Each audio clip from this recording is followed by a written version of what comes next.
bienvenida al canal y les recuerdo que se suscriban porque aquí van a tener la oportunidad de disfrutar de una serie de videos súper interesantes.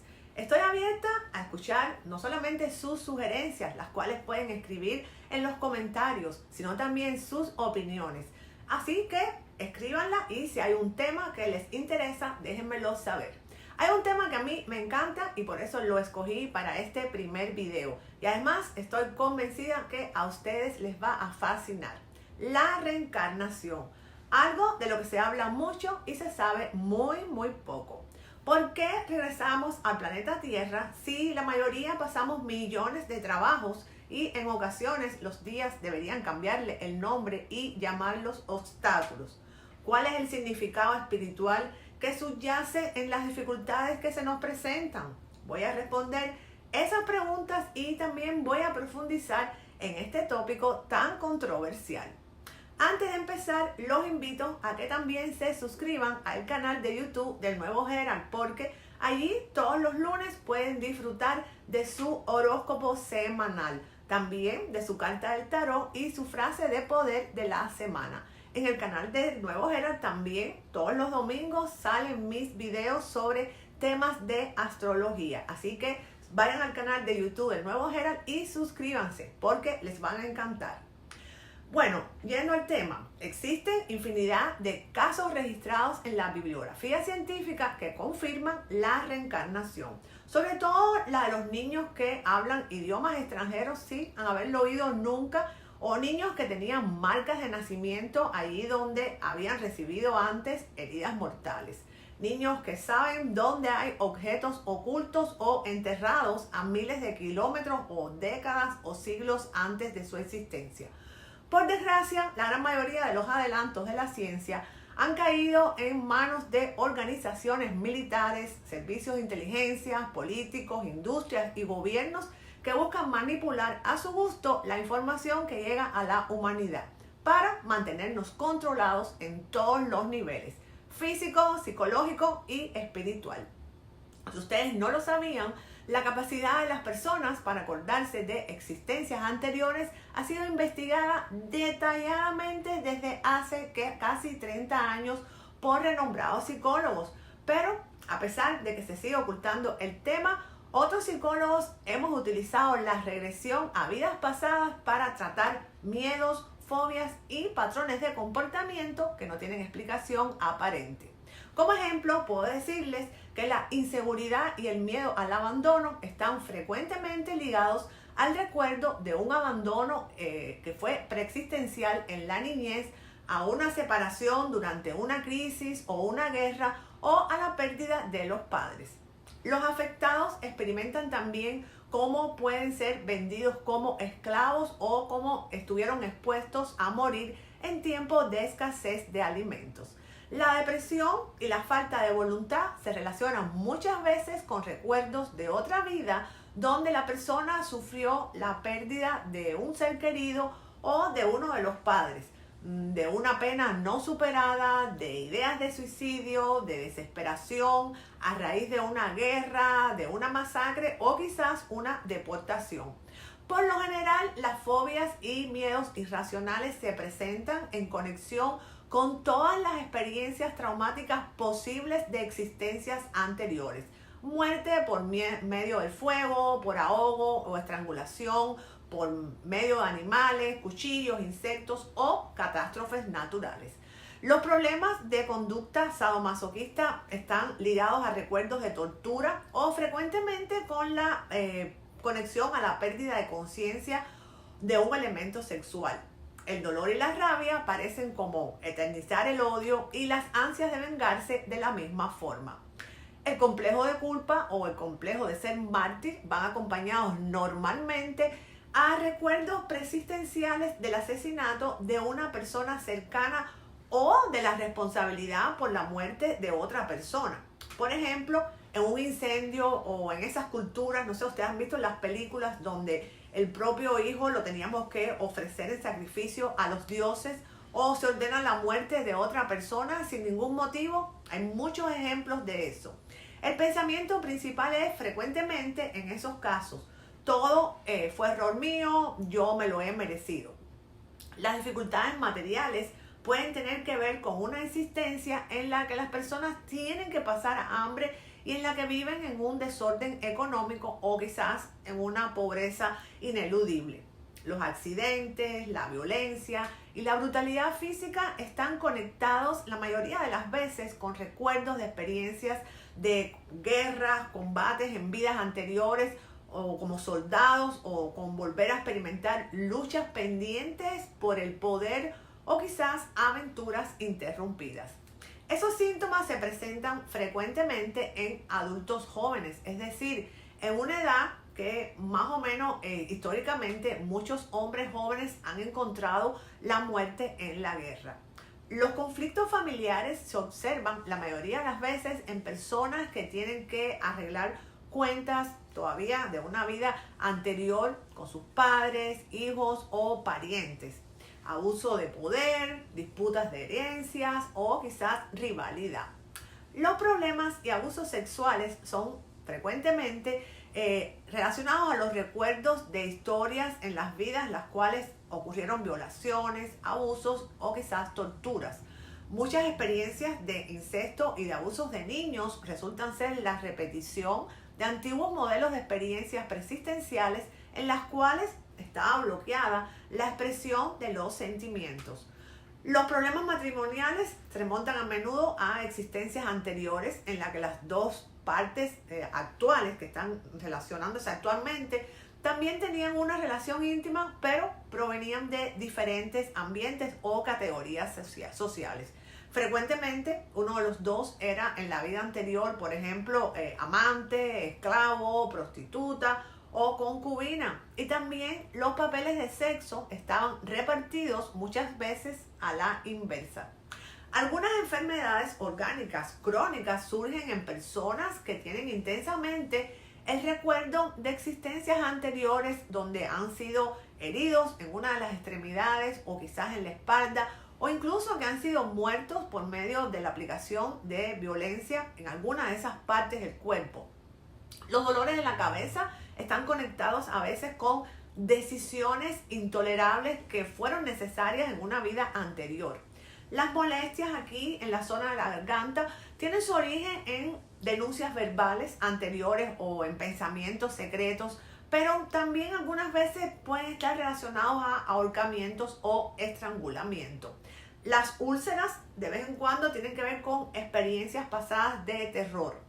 La lista es larga, pero eso es para que tengan más o menos una idea. Y una pregunta que puede venir a tu mente es si pueden estos recuerdos proceder de los genes o los cromosomas del material genético o reproductor que heredamos de nuestros padres, que a su vez lo heredaron de los suyos, etcétera, etcétera. Hasta llegar, por supuesto, a nuestros antepasados más remotos. Desde el punto de vista psicológico, yo sí creo que algunos recuerdos generales pudieran heredarse genéticamente, pero la mayoría de estos recuerdos de vidas anteriores no tiene ese origen porque hay muchas personas que han recordado existencias anteriores en las que morían siendo niños o sin hijos, es decir, sin haber transferido ningún material genético, siendo los recuerdos de esa vida sin hijos bastante detallados y bastante vívidos. Y es que la nitidez de los recuerdos es extraordinaria. Por ejemplo, una persona puede recordar una escena de una cruzada de la Edad Media y reconocer exactamente qué soldado era dentro de un grupo de 30.000 que habían en el campo de batalla. Las heridas de ese soldado concretamente suelen coincidir algunas veces con un mal que le aqueja a esta persona en vida y por lo general empieza a resolverse tras el recuerdo de esta escena. No parece lógico esperar, por supuesto, tal grado de concreción de recuerdos genéticos. Ni siquiera el concepto del subconsciente colectivo puede explicar estos recuerdos así tan detalladamente. Yo creo que los recuerdos evocados no son de arquetipos o categorías amplias, sino que contienen los detalles más mínimos, a menudo, por supuesto, acompañados de todos estos fuertes sentimientos y emociones que se vivieron en otras vidas. Y también muchos recuerdos ocurren fuera del cuerpo físico, y ahí no hay material genético.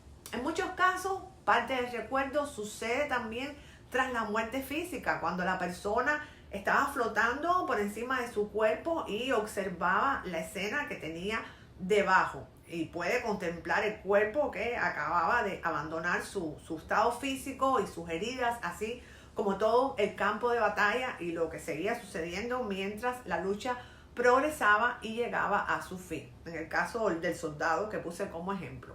Durante esos momentos en que esa persona estuvo por encima de su cuerpo, también tuvo emociones y pensamientos. Muchos se cuestionan acerca de las señales inequívocas de que nuestra alma ha reencarnado, pero todos los que creen en la reencarnación sostienen que en cada vida aprendemos de las experiencias. Aunque luego no seamos conscientes de lo que nos ocurrió, conservamos siempre este aprendizaje de una forma sutil e intuitiva. Por eso, la intuición es una característica de las almas viejas. Las almas jóvenes que tienen mucho que aprender se corresponden quizás con personas sociales y personas alegres. Esas características que se asocian a lo juvenil caracterizan a quienes no han vivido tanto. Al contrario, las personas que hemos reencarnado muchas veces preferimos estar solas y nos gusta más reflexionar que estar aprendiendo de lo nuevo. Muchas personas sienten que no pertenecen a la época o al mundo en el que viven. Es como un sentimiento que a veces resulta muy angustiante porque sienten añoranza de algo que realmente no conocen. Se cree que esto puede ser una señal de que la persona ha vivido muchas vidas que la han marcado y en lo profundo de su alma ansía regresar a ellas. Quienes creen en la reencarnación también sostienen que las experiencias fuertes de las vidas pasadas, como los episodios de violencia o el tipo de muerte, pueden ser también responsables de los miedos y fobias que no nos podemos explicar en esta vida. Quienes más vidas vivieron, más de estas reacciones inexplicables tienden a experimentar. Según mis creencias, y por supuesto respetando las de otras personas, cuando nosotros terminamos esta vida terrenal, vamos a un lugar paradisiaco, allí donde a través del amor, el perdón, nos enseñan lo que hemos cumplido en cada una de nuestras vidas terrenales anteriores. En esa etapa dejamos de ser buenos o malos, ricos o pobres, hombres o mujeres o de una raza u otra o cualquier clasificación que nos damos aquí en la tierra. Allí todos somos igualitos y con el mismo amor somos guiados y enseñados por los maestros. De acuerdo con lo que debemos mejorar o corregir, con el aval del Creador, planificamos nuestra próxima vida.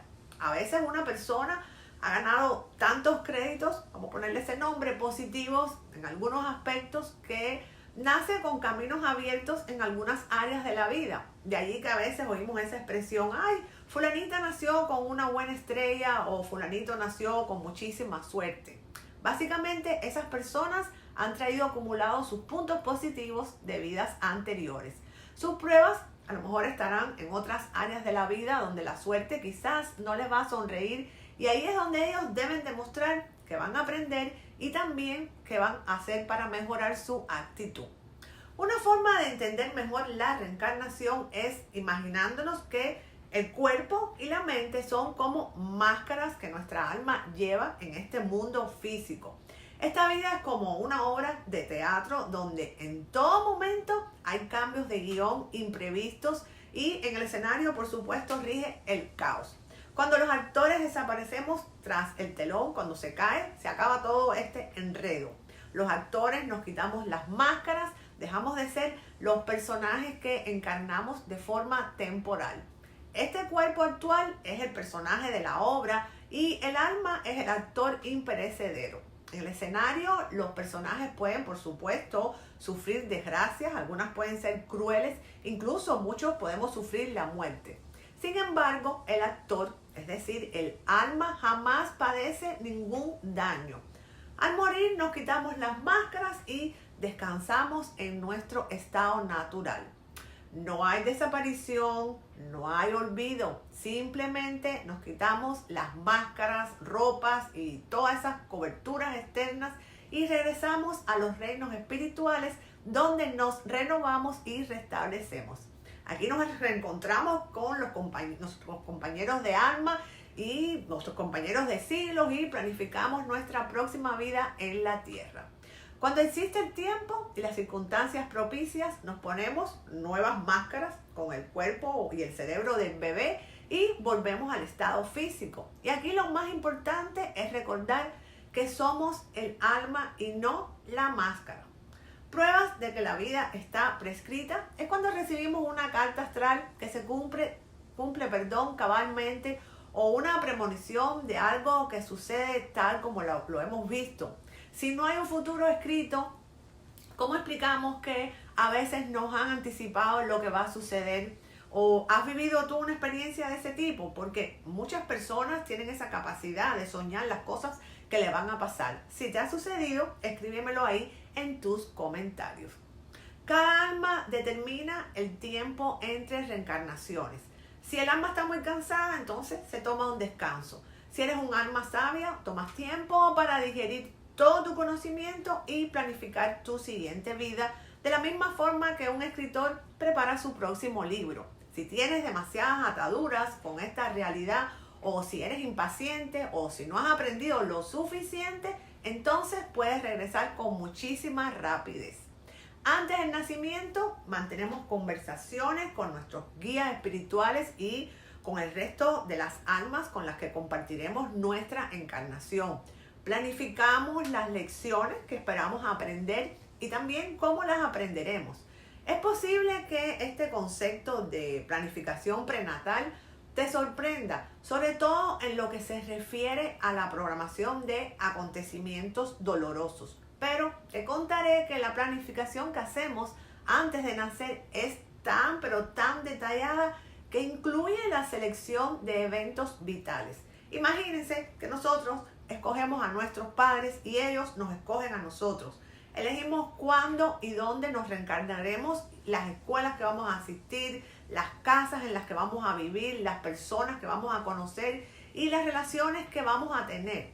Si tienes, por ejemplo, la sensación de que ya conocías a alguien a quien acabas de conocer o te acaban de presentar, es posible que esa persona tú la hayas visto en esa película prenatal. A lo mejor esa fue parte de tu planificación. Cuando un lugar o un nombre o una imagen o una frase te resulta familiar desde la primera vez que la ves o la oyes, esa familiaridad es a menudo un vago recuerdo de lo que planificaste antes de esta encarnación. En muchas sesiones de planificación también usamos el nombre y tomamos la apariencia física que vamos a tener después de nacer. Por eso es que nos reconocemos algunas veces. Y tales prácticas nos ayudan a reconocernos aquí en este plano físico. El sentimiento ese de déjà vu que se atribuye a menudo a un suceso de una vida pasada, eso es algo que tiene que ver con esos recuerdos de los planes prenatales. Cuando entramos a este plano terrestre, olvidamos completamente nuestro origen espiritual. Antes de la encarnación sabemos que esta amnesia autoinducida va a suceder. La expresión tras el velo se refiere exactamente a ese estado de falta de memoria. Porque como alma divina olvidas tu verdadera identidad, porque al recordarla más tarde vas a lograr un conocimiento mucho más profundo de ti mismo.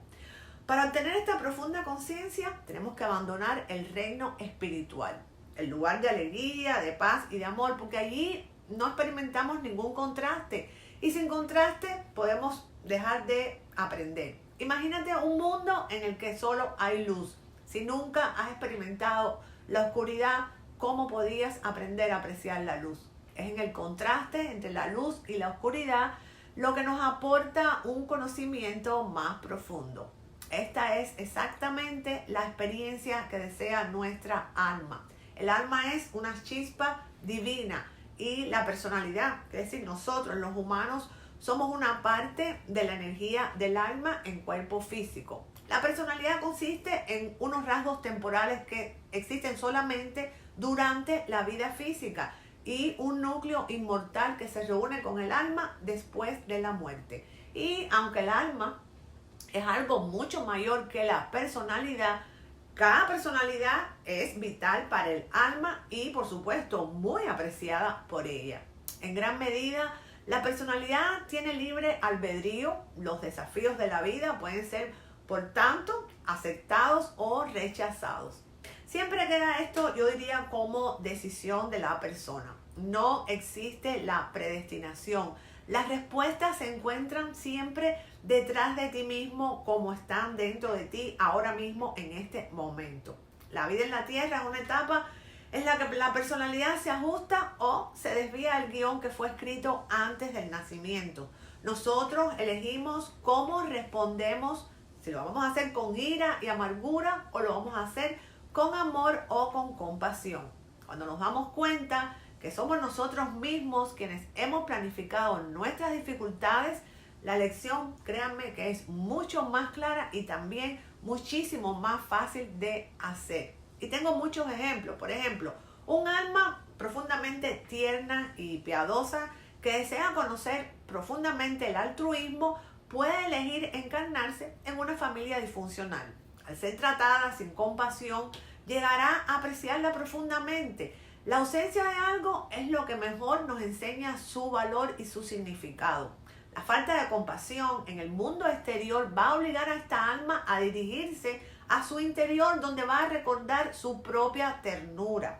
El contraste entre la falta de compasión en el mundo físico y su compasión interna le va a proporcionar una comprensión más profunda de la compasión y por tanto también de sí misma como alma. Desde la perspectiva del alma, el dolor inherente a este proceso es solamente un aprendizaje temporal y breve, pero quiero decirle que la sabiduría que resulta del mismo es literalmente eterna. Es importante comprender que todos estamos energéticamente conectados. Nuestra capacidad de mejorar el mundo es decisiva. Yo diría que es una oportunidad maravillosa y al mismo tiempo es una gran responsabilidad. Por esa razón, cuando elevamos nuestras frecuencias por el crecimiento que nos aportan determinados acontecimientos en nuestras vidas, estamos también elevando la frecuencia de todo el mundo. Es como cuando tú pones una gotica de tinte en un vaso de agua. Bueno, cada persona altera el color por completo. Cuando creamos sensaciones de alegría, incluso si lo hacemos mientras vivimos solo en una isla, emitimos una frecuencia que hace que para los demás resulte más fácil vivir alegre. Cuando visualizamos la paz, irradiamos una energía que ayuda a que se terminen todas las guerras. Cuando amamos, hacemos que amar sea más sencillo para los demás, tanto para los que conocemos como para aquellos que nunca van a llegar a saber que nosotros existimos. Esto significa que quienes somos es mucho más importante que cualquier cosa que vayamos a hacer nunca. Y aquí los conceptos de unidad y separación son súper importantes para poder comprender completamente por qué elegimos experimentar tantas dificultades en nuestra vida. Cuando estamos fuera del cuerpo físico, tenemos una conciencia continua de nuestro enlace inseparable con todos los demás seres. Sabemos que somos uno con los demás y por supuesto con la totalidad de la creación. La compasión incondicional y la empatía forman parte de nuestra naturaleza. Eso es intrínseco. Aunque tenemos identidades individuales, no nos percibimos separados del resto de los demás individuos. Y este concepto es fundamental y resulta paradójico para el cerebro humano que por su propia estructura percibe la ilusión de la separación. Cuando como almas proyectamos una parte de nuestra energía en estos cuerpos físicos, intencionalmente centramos nuestra atención en el cuerpo, bloqueando de ese modo la percepción de la unidad. Ser capaces de reducir nuestra percepción nos permite planificar vidas en las que interpretamos papeles predefinidos y por lo tanto proporcionando vivencias y retos a otros. Siempre esperamos poder responder a esos retos con amor y si somos capaces de hacerlos después de la vida física, vamos a volver como almas con una comprensión más profunda de la compasión, de la empatía y de la unidad que temporalmente habíamos ocultado a nuestra propia conciencia. En síntesis, todo esto quiere decir que planificamos las dificultades de nuestra vida para alcanzar objetivos concretos, pero que el objetivo común es la sanación. Concretamente, la sanación de las energías negativas que han quedado sin resolver en vidas pasadas. Pongamos, por ejemplo, una persona que estuvo consumida por el odio durante una de sus encarnaciones. Al final de esa vida, quizás pueda conservar restos de la energía del odio, especialmente si la persona murió mientras lo sentía. La energía esa de baja frecuencia del odio no se puede transportar totalmente a la frecuencia superior del reino espiritual donde residen las almas, pero quizás sí un residuo energético podría cruzar. Aquí es donde el individuo siente esta energía y planifica una nueva vida en la que se sanará a través de la expresión del amor. También en otras ocasiones planificamos actitudes para equilibrar el karma. El karma a veces se conceptualiza como una deuda cósmica, pero también puede ser descrito como una energía desequilibrada con otra persona. Generalmente tenemos karma con miembros de nuestro grupo de almas, otros en nuestra misma fase evolutiva, con quienes hemos compartido quizás muchas vidas. En esas vidas pasadas quizás hemos interpretado papeles de esposa, de esposo, hijo, hija, hermano, hermana, madre, padre, amigo, enemigo mortal. También puede ser con esas mismas almas. Un alma del grupo podría, por ejemplo, haber tenido una encarnación en la que hubiera pasado muchos años cuidando de alguien que estaba limitado físicamente.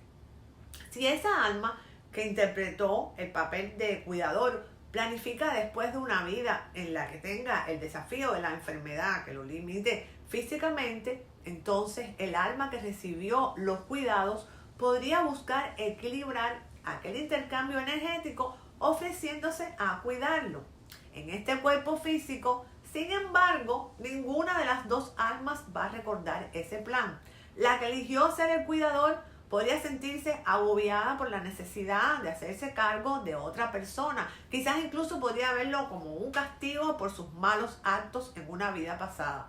Y en realidad no es un castigo, solo es un deseo de equilibrar el karma. Nosotros elegimos los papeles que interpretamos y nunca somos víctimas. Y también nunca hay nadie a quien culpar. De hecho, no hay culpa. El universo no nos castiga haciendo que nos ocurran cosas malas, ya que como la gravedad, el karma es también una ley neutral.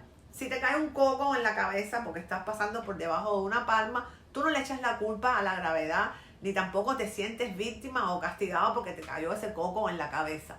Cuando nos damos cuenta de que el karma funciona de esta misma forma, los sentimientos de culpa, victimización y castigo respecto a todos estos desafíos vitales se empiezan a disipar y entonces comprendemos lo que habíamos planificado aprender y valoramos de una nueva forma todos esos desafíos que lo que hacen es expandir nuestras almas. Comprender el karma nos ayuda a ir más allá de nuestros convencionalismos, concretamente en lo que se refiere a aquellos que han experimentado grandes traumas o percances como la adicción a las drogas o la indigencia. Generalmente estas personas están viviendo sus encarnaciones y equilibrando las energías de sus vidas pasadas tal y como la han planificado.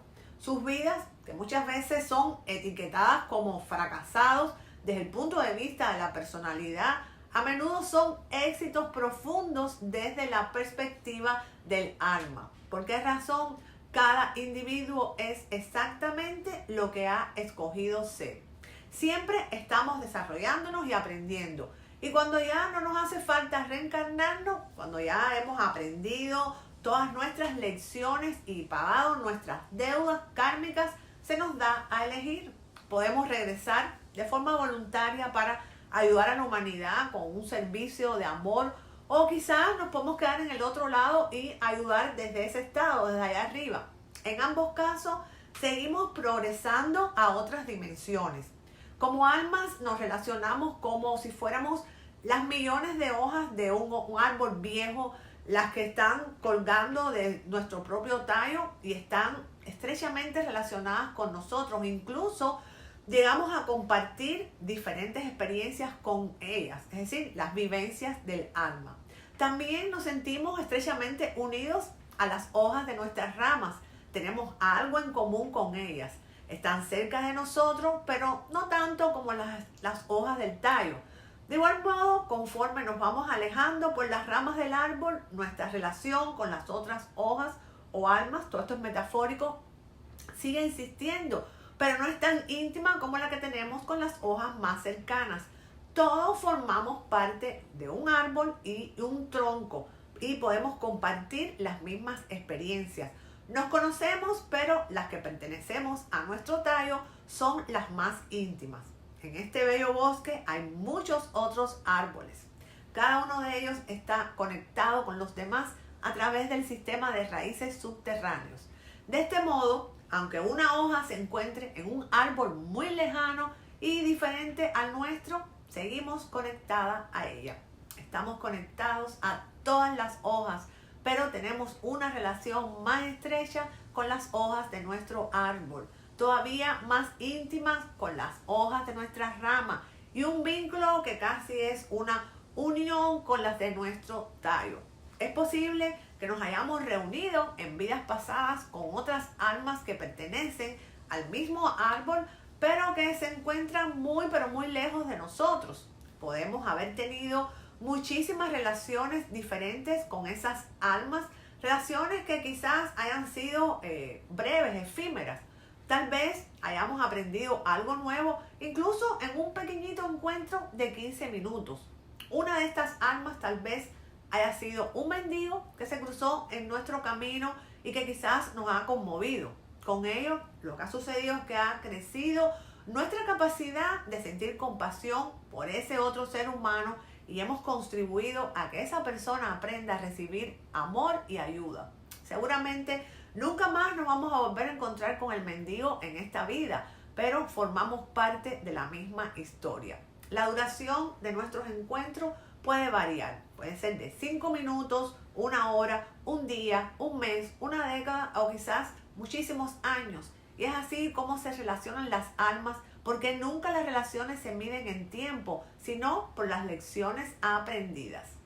Y algo que me gustaría aclarar antes de terminar, es que, y esto es una pregunta que me hacen frecuentemente, y es que no, la respuesta es esta, no es la pregunta, y es que no existe una relación directa entre los poderes psíquicos y el nivel de evolución espiritual de un alma. Los poderes psíquicos y el desarrollo espiritual no están necesariamente conectados. Yo diría que los poderes psíquicos de algunas personas aumentan a medida que evolucionan espiritualmente, conforme como vayan adquiriendo mayor conciencia, por supuesto. Esto, en vez de ser un paso esencial, es más bien una adquisición incidental. El ego de una persona nunca debería envanecerse simplemente porque sus poderes psíquicos aumenten. Debemos recordar que el objetivo es aprender sobre el amor, la compasión y la bondad y no en convertirse en un vidente famoso. Bueno, hasta aquí el video. No olviden que la mejor manera de saber que andamos en el camino correcto es oír nuestro corazón, preguntarnos a nosotros mismos, ¿estamos viviendo correctamente? Podemos dormir tranquilos sabiendo que no le hemos hecho daño a nadie a nuestro alrededor. ¿Hemos hecho algo cada día por mejorar la vida de los demás?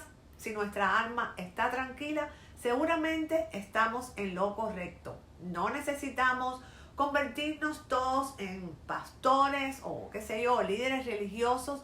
Sin embargo, debemos sentirnos confiados de que cada día damos amor desinteresado a las personas que nos rodean, de que ayudamos a las personas que podemos, de que ninguna de nuestras acciones lastiman a los demás, que nuestro espíritu está abierto a oír las palabras de Dios o de nuestros guías espirituales o de nuestros maestros. Ellos son los que pueden guiarnos desde otros planos. Sentir paz interna, aceptar la voluntad de Dios, creer, amar y perdonar es la combinación perfecta para cumplir lo que venimos a aprender en la vida terrenal, porque somos inmortales, divinos e indestructibles. La muerte no es nada más que cambiar de una habitación a otra, atravesando el umbral de una puerta. El universo está lleno de misterios que desafían nuestro conocimiento actual. Voy a volver a hablar de este tema en otros videos porque realmente se me quedan muchas cosas por decir, pero por el momento los espero en el próximo video. Muchas bendiciones de mi alma para tu alma.